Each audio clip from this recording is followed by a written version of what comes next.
Biliyorsunuz bugün 14 Mart. Yani 3,14. Bu size neyi hatırlattı? Pi sayısını değil mi? Evet, bugün Dünya Pi günü veya Dünya Matematik günü olarak kutladığımız gündür. Gelin isterseniz birlikte bu pi sayısı ne demekmiş ona bakalım. Try to measure a circle.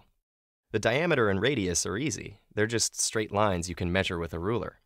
But to get the circumference, you'd need measuring tape or a piece of string, unless there was a better way. Now, it's obvious that a circle's circumference would get smaller or larger along with its diameter. But the relationship goes further than that. In fact, the ratio between the two, the circumference divided by the diameter, will always be the same number, no matter how big or small the circle gets. Historians aren't sure when or how this number was first discovered, but it's been known in some form for almost 4,000 years. Estimates of it appear in the works of ancient Greek, Babylonian, Chinese, and Indian mathematicians, and it's even believed to have been used in building the Egyptian pyramids. Mathematicians estimated it by inscribing polygons in circles, and by the year 1400, it had been calculated to as far as 10 decimal places. So when did they finally figure out the exact value instead of just estimating? Actually, never. You see, the ratio of a circle's circumference to its diameter is what's known as an irrational number, one that can never be expressed as a ratio of two whole numbers. You can come close, but no matter how precise the fraction is, it will always be just a tiny bit off.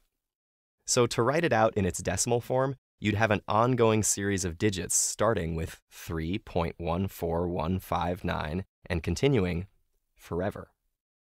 That's why, instead of trying to write out an infinite number of digits every time, we just refer to it using the Greek letter pi.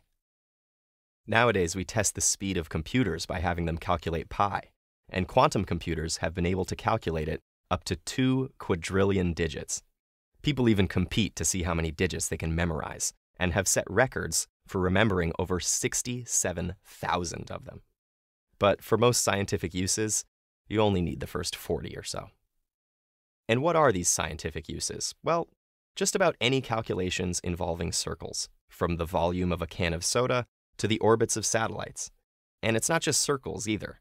Because it's also useful in studying curves, pi helps us understand periodic or oscillating systems like clocks, electromagnetic waves, and even music.